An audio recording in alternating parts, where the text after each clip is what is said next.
The Appalachian Mountains are beautiful, but they hide a history written in fear. In 1971, the Alabama wolf woman stopped being a legend and became a documented nightmare that paralyzed the South. Tonight, we dive into 3 Appalachian Mountains horror stories inspired by real events. A mother hunted on her own porch, a 100-mile-per-hour highway chase, and a boy who vanished into the kudzu in just 3 seconds. I'm the Shadow Teller. Let the nightmare begin.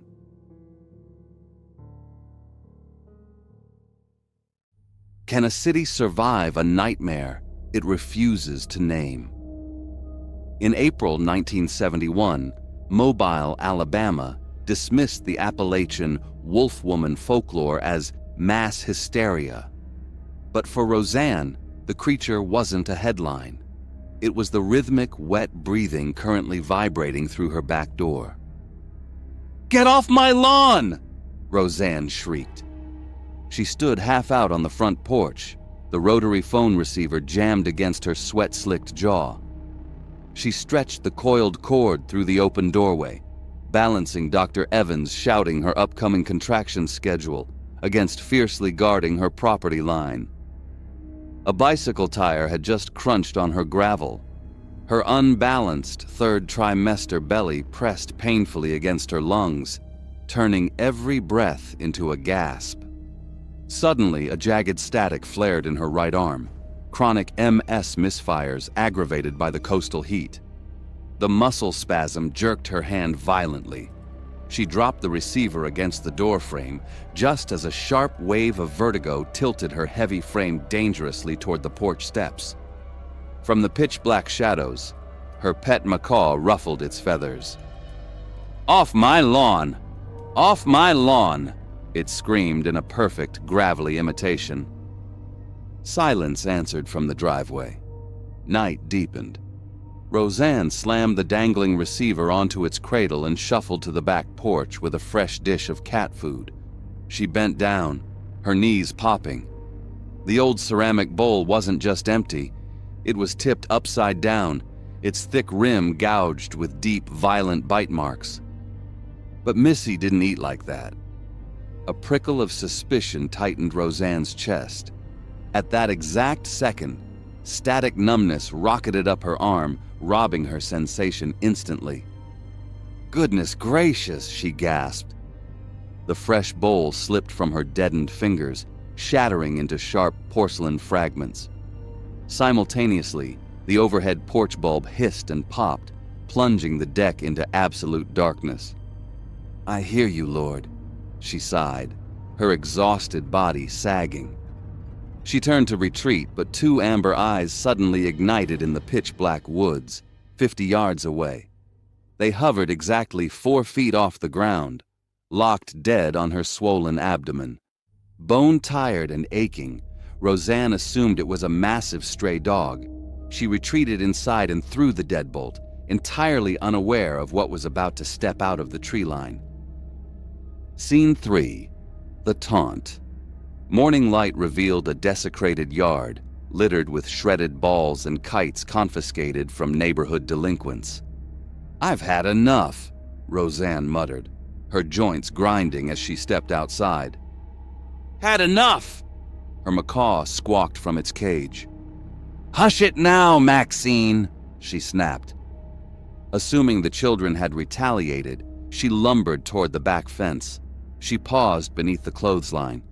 Her favorite floral maternity dress was missing, the wooden peg snapped cleanly in half. She continued to the rusty barbed wire boundary. The thick metal wire was bent backward, peeled open like a tin can by a violent force far beyond human hands. But as she stepped closer, vicious sticker burrs pierced her thin slippers, rooting her physically in place. Trapped. She noticed a single tuft of coarse, gray fur snagged on a jagged barb. The pungent sting of Vicks VapoRub wafted off the fur, the exact ointment she slathered on her aching joints nightly. She figured a mangy mutt had ripped her dress down for a chew toy, leaving its foul hair behind. Suddenly, a massive stray dog slammed against the opposite side of the rusted wire, snarling violently. Startled, Rosanne stumbled backward. Her heavy frame crashed hard into the damp Alabama dirt, sending a shockwave of pain up her spine. From down the street, the high-pitched laughter of neighborhood kids drifted over the fence. The MS had forced her early retirement from teaching, but even in her own yard, she couldn't escape their relentless taunting. "Go on now," she yelled at the barking stray, struggling painfully to her swollen feet. She brushed the wet dirt off her clothes, bitterly muttering about her ruined pension and the filthy mutts stalking her property. But as the stray whimpered and sprinted into the tree line, she realized it hadn't been barking at her. It had been staring in absolute terror at the tuft of Vicks-scented fur. By dusk, a suffocating fog rolled in from the Gulf, turning the yard into a pale abyss. "Where is my Missy?" Rosanne murmured to the empty living room. She set her knitting down, forcing her heavy frame up to painfully shuffle toward the back porch. "Here, Missy!" she called into the mist. Determined, she gripped the railing, stepped into the damp grass, and aimed for the metal shed 100 feet away. But she only made it 10. A gray silhouette stood 75 feet away. Rosanne paused, her color blindness washing out the shape into a thickening in the fog. Curiosity knit her brow. She took a half-step forward, squinting to make out the stray dog. Then a paralyzing Braxton Hicks contraction seized her lower abdomen, doubling her over. Through the blinding pain, she squinted. The worry instantly set in. The figure stood perfectly upright. Its proportions were violently wrong, limbs too long, joints bending at harsh, unnatural angles reminiscent of the unsettling not-deer Appalachia folklore. Curiosity curdled into paralyzing terror. A spike of raw panic squeezed her lungs dry. "Missy?" Rosanne breathed out, trembling. Across the yard, the towering silhouette tilted its head. A distorted, impossibly human vocal cord echoed back. "Missy!" The creature dropped to all fours. Its spine snapped into the horizontal alignment of a predatory chase. Rosanne pivoted, pushing her pregnant, aching body to bolt toward the porch stairs. But her unbalanced frame threw off her center of gravity. Her shoe struck a slick, wet magnolia leaf hidden in the grass. She slid hard into a jagged graveyard of hoarded scrap metal. Rusted iron scraped her shoulder raw. At that exact second, her ankle tangled violently in the rusted wire of the fallen clothesline, pinning her bleeding body to the ground. The creature lunged. The porch light illuminated its horrific form. It was wearing her missing floral maternity dress, the fabric stretched tight over its unnatural, jagged frame. Above the collar, a grotesque nightmare emerged from the mist. Part wolf, part woman. A pale, gaunt human skull stretched impossibly forward into a wet canine snout. Its jaw hung loose, dripping thick saliva over flat, human-like teeth, while intelligent amber eyes burned directly into hers. Metal clanged violently behind her. A thunderous knock hammered against the front door. "Boy Scout chocolates!" A young, vibrant voice yelled from the street. The mundane sound shattered the heavy atmosphere. The creature vanished into the fog as if it never existed. Rosanne dragged her tangled body inside and slammed the heavy door, throwing the deadbolt. She collapsed onto the hardwood floor, her chest heaving. Something soft brushed her trembling arm. A warm, rough tongue rasped against her sweat-slicked cheek. Missy purred loudly, entirely unharmed. The cat had been hiding safely under the sofa. Rosanne pulled the tabby to her chest, sobbing dry breaths. The children's footsteps retreated safely down the driveway. As Maxine shrieked, "Off my lawn!" From the living room corner, the retreating Boy Scout called back from the street, "Off my lawn!" followed by his giggles. Rosanne survived the wolf woman on her porch, but in 1971 Alabama, the terror didn't stay put. It moved to the dark highways of the Appalachia foothills to hunt those who thought they were safe behind a steering wheel.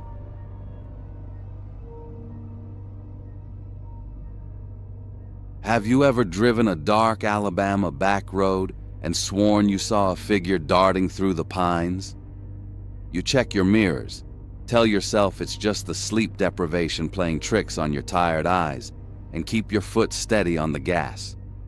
But what happens when that trick doesn't disappear? What happens when the shadow steps out of the trees and begins to run alongside you, matching your speed, mile for terrifying mile? Meet Edna. She's a nurse who hasn't slept in 36 hours, and she is currently driving through a living nightmare where the road home is the only thing standing between her and total ruin. A white-hot bolt of sciatica shot through Edna's leg with every nudge of the Honda's gas pedal, a brutal physical receipt for 3 back-to-back 12-hour shifts. Suddenly, a distorted, elongated shadow flickered at the very edge of her high beams. "What the hell is that?" Edna rasped, her heart giving a solitary, violent thud against her ribs. Her vision frayed at the edges. She dug the heel of her hand into her burning eyes, vigorously rubbing away the phantom shapes, and forced her focus back to the cracked asphalt. She kept driving. Sleep deprivation was a cruel passenger. She had exactly until 6 a.m. to drop her sleeping toddler, Pre, at her mother's house. Missing the upcoming double pay shift meant the pink eviction notice resting on the passenger seat would become a permanent reality. She navigated the winding, pitch-black routes descending from the lower Appalachian Mountains into the humid, rotting air of the Alabama Delta, staying off the highways to hide her expired tags from the local police. Any infraction would be weaponized by a custody-hungry ex-husband. Edna caught the rhythmic rise and fall of Pre's chest in the rearview mirror. "Okay, baby girl," she whispered, the words scraping her dry throat. "Let's get you home." Her eyes flicked back to the road just as the headlights swept over a cluster of white plastic crosses marking a treacherous curve. Right there, at the periphery of the illumination, the dark, upright shape returned, detaching itself from the pines. A greasy smear across the windshield from a rotting wiper blade warped the tree line, while the dashboard lights, stuck on maximum brightness, superimposed her own hollow-eyed reflection over the dark woods. The deafening mechanical shriek of the Appalachia summer cicadas flooding through her jammed-open driver's side window made it impossible to think clearly. It was just a trick of the glare, just a dead tree. But the silhouette didn't recede into the timber. The hairy shadow stepped onto the gravel shoulder and began to move, matching her 30-mile-per-hour pace, stride for terrifying stride. The greasy smear on the glass blurred the shape's edges. Desperate for sanity, Edna commanded her exhausted brain to process the movement as a falling branch. But the steering column jerked wildly as the shadow didn't just fall, it launched. A blur of matted gray fur streaked low across the yellow beams of her headlights, disappearing into the dark brush on the right. She had been tracking the threat on her left, but now something had just crossed the road. The asphalt flattened into a long stretch, bordered by a clustered row of roadside memorials. "Perfect!" Edna choked out, a hysterical edge bleeding into her voice as her headlights washed over the sun-bleached plastic flowers and wooden crosses. "Just what I need right now. Am I supposed to be next?" Terrified a blowout would send her crashing into those exact markers, she eased her foot off the gas. The cicada scream abruptly vanished, leaving a heavy, suffocating silence. But that silence was immediately broken by a wet, guttural panting echoing through the open window. 50 yards ahead, bathed in the unforgiving glare of the Honda's high beams, a figure stood blocking the yellow line. Time seemed to snap and freeze. Edna's lungs locked, trapping a breath of stale AC air in her chest. Her nursing brain, trained in anatomy and human biology, violently rejected the silhouette standing in the road. It wasn't a bear. It wasn't a rabid dog. It balanced unnaturally on two digitigrade legs, the knees bending backward like a canine's, yet supporting the unmistakable elongated hips of a biped. Matted, filth-caked gray fur hung in heavy clumps across a distinctly human, feminine torso. The pale, hairless skin of its stomach stretched too tight across an elongated rib cage, heaving rapidly with that wet, rhythmic panting. But the true nightmare sat atop the shoulders. A thick, muscular neck transitioned grotesquely into an elongated lupine snout. The halogen light caught the wet, sickly gleam of black gums and jagged, yellowed incisors. The crushing weight of absolute, terrifying isolation slammed into Edna. No one knew she was on this specific stretch of asphalt. If she died out here, she would just be another plastic flower arrangement on the shoulder. Her hands turned to ice on the steering wheel, bile burning the back of her throat as her mind desperately tried to wake up from a hallucination she knew was devastatingly real. The creature did not charge.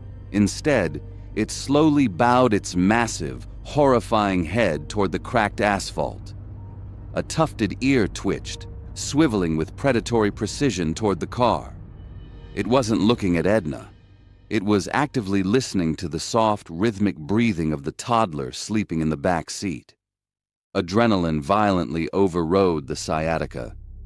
Edna stomped the pedal to the floorboard.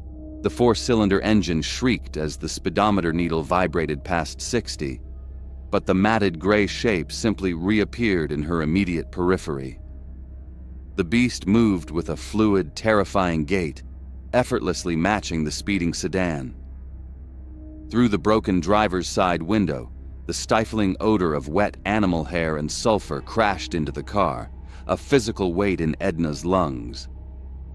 The lupine head leaned closer to the open glass gap. Over the roar of the tires, a voice cut through the humid air. It was Edna's exact voice, perfectly synthesized, whispering softly from the creature's throat. "It's okay, Prey." The needle on the cracked dashboard buried itself past 90, then hit 100. The old Honda rattled violently, the frame screaming under the strain, but the creature didn't falter. Its elongated strides devoured the asphalt, the heavy, wet panting remaining inches from Edna's ear. A massive, clawed hand reached out, the filthy gray nails scraping a shrill, metallic screech across the driver's side door panel. Edna squeezed her eyes shut for a fraction of a second, bracing for the glass to shatter. The dark tree line abruptly broke. The backroad violently dumped out onto Highway 43. Edna blew past a rusted stop sign at 100 miles per hour, her bald tires shrieking as she swerved blindly across 2 lanes of empty blacktop to avoid clipping a concrete median. The first flickering sodium lights of the mobile city limits sliced through the swamp-rot fog. As the harsh, artificial orange glow flooded the highway, the gray, matted shape abruptly halted. It refused to enter the light, peeling away from the driver's side door and melting seamlessly back into a cluster of cypress knees in the dark rear view. Edna's chest heaved in ragged, desperate gasps. The dark road had opened into the safe, organized grid of the city. The nightmare of the woods was over, but the sheer drop in adrenaline brought a violent physical crash. Her entire body convulsed with uncontrollable, silent tremors. She had survived the woods, but her speedometer still hovered near 80 in a 45 zone. The moment her trembling hands loosened their death grip on the steering wheel, brutal, flashing blue and red lights erupted in her rearview mirror. Hysterical, silent tears tracked through the grime on her cheeks as her shoulders shook. She stared at the expired license resting in the center console, She clamped a hand over her mouth, biting down hard on her own palm to muffle the violent sobs. She couldn't wake Pri. If the toddler cried, Edna knew her own mind would completely shatter. Staring blankly at the road ahead, her foot finally hovering over the brake pedal to surrender to the flashing lights, she whispered an agonizing, barely audible apology to the sleeping child in the back. "I'm so sorry, my sweet love." Edna's high-speed nightmare ended in handcuffs, yet the wolf woman was just beginning to haunt the quiet neighborhoods of Appalachia, where a young boy was about to become the most famous missing persons case in Alabama history.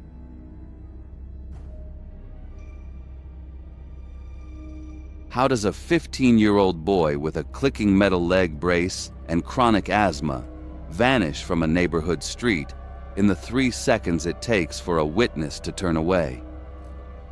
In April 1971, the foothills of the Alabama Appalachians were gripped by reports of a bipedal, long-haired predator stalking the residential hollows. Local authorities dismissed the wolf woman sightings as mountain folklore. They laughed it off, right up until a routine morning paper route ended in a pool of shredded newsprint. Meet Sammy. He is a hyper-observant teenager determined to earn $12.50. That is the exact price of a radio part he needs to cut through the Appalachian dead zones and impress a girl named Jolene. Armed with only a rusted Barlow knife and a green Stingray bike, he entered the Mountain Terrace neighborhood at 5:45 a.m. for a final delivery. A morning that would end with a frantic search and a mystery that remains etched in the local police logs. 12 hours earlier, Sammy lay flat on his stomach across his unmade bed, suspended in his own personal version of heaven. This quiet midnight routine was pure bliss. Completely absorbed in the glowing dials of his police scanner, he licked a smear of artificial marshmallow from his lips and wiped the dry graham cracker crumbs from his chin with the back of his hand. The heavy foil of the moon pie wrapper crinkled loudly in the quiet room as he shoved the garbage deep into his front pocket. The taste of stale chocolate lingered on his tongue. It mixed poorly with the bitter film of night-blooming allergens drifting through his open bedroom window. He took a hard, lumpy swallow, half enjoying the fading taste of the sugar, and half suffocating as he tried to pull oxygen through his swollen, congested sinuses. Unit 4, we have a 1054 out on Miller's Ridge. Caller states something large is tearing at the perimeter fence. Over. Sammy leaned in, pressing his ear just inches from the metal mesh. The dispatcher's voice drowned in a heavy wave of static. A chill crawled up his arms. A sudden, violent clatter erupted from the street outside. Sammy pushed off the mattress and peered through the window screen. Across the street, old Mr. Henderson, a man who typically navigated his porch with a slow, arthritic shuffle, was sprinting across his front yard with the speed of a terrified track star. A dark shape snapped aggressively at his heels. It moved with the four-legged gait of a stray dog, but the proportions were horribly wrong. The shoulders sat too high. A thick, human-like mane of hair cascaded down its spine, swaying unnaturally as it lunged. Henderson slammed his heavy oak door shut, just as the creature's jaws snapped on empty air. Denied its prize, the bizarre animal skidded on the dew-slicked grass, turned, and bounded off into the pitch-black street. Sammy let out a short, confused chuckle. It looked like a dog, but his brain refused to categorize it as one. Still, watching the grumpy Mr. Henderson move faster than lightning broke the tension. Sammy turned off the scanner, pulled the covers over his head, and drifted to sleep. His dreams were a comfortable, hazy mix of sweet marshmallow and a long-awaited kiss from his dream girl, Jolene. The next morning, the dream abruptly shattered into the harsh reality of the route.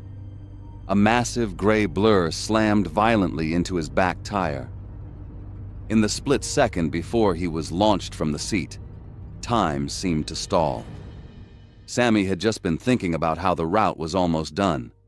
He had been entirely hyper-focused on a bittersweet contrast, the warm, lingering thought of Jolene's beautiful face, and the raw, bloody friction of two small jeans chewing at his chafed thighs. Then, gravity and violence took over. The rear of the Schwinn whipped out from under him.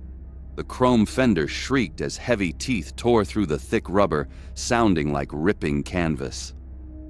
Momentum launched Sammy sideways into the wet fog. He hit the pavement hard. Gravel shredded his palms, and his metal leg brace cracked sickeningly against the asphalt. He scrambled backward, dragging his dead weight. He waited for the jaws to clamp around his ankle, but the metallic crunching shifted. The creature wasn't looking at him. It clamped its jaws around the bike frame, dragging the heavy Schwinn backward into the thick kudzu vines with impossible, sickening strength. Amber eyes glared at him through the tangled leaves. The Schwinn was gone. Sammy ran. He limped wildly toward the miller's property and threw his weight against their rusted chain-link fence. His fingers hooked through the metal diamonds. He pulled, but his lack of core strength anchored him to the ground. His asthma peaked. Hot sand filled his lungs. The damp earth beneath his boots suddenly gave way. Slick red clay, notorious in this part of Alabama, sent him sliding to his knees. The kudzu parted. The wolf woman charged. The smell of copper and rotting leaves hit Sammy before the visual did.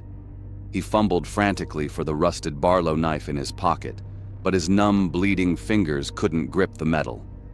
The beast lunged, but its front paws hit the exact patch of slick clay that had just trapped Sammy. Momentum betrayed the creature. It slid sideways, snarling and snapping at the empty air, tumbling violently into the deep concrete drainage ditch bordering the property. The heavy splash of stagnant water bought Sammy seconds. He dragged his bad leg up the street, a frantic limp toward the only light left on the block, the Henderson driveway. Sammy hammered his bloody fists against Mr. Henderson's heavy oak door, his chest heaving with violent, raspy wheezes. The house remained dark. Behind him, the sickening sound of wet claws scraping against concrete echoed from the drainage ditch. The thing was climbing out. Sammy couldn't wait. He abandoned the porch, dragging his metal brace into the thick, suffocating wall of the morning fog. By 6 a.m., the Henderson porch sat completely empty, save for a shredded canvas bag fluttering in the morning breeze and a rusted Barlow pocket knife abandoned on the welcome mat. The panic began 2 hours later. Sammy's parents woke to an empty bed and a furious phone call from Mr. Henderson complaining about undelivered newspapers. By noon, local police had cordoned off Mountain Terrace. During questioning, a pale and trembling Mr. Henderson offered a chilling detail to the authorities. He admitted to hearing violent, frantic knocking on his door just before dawn. But when he peered through his curtains, the fog was too thick.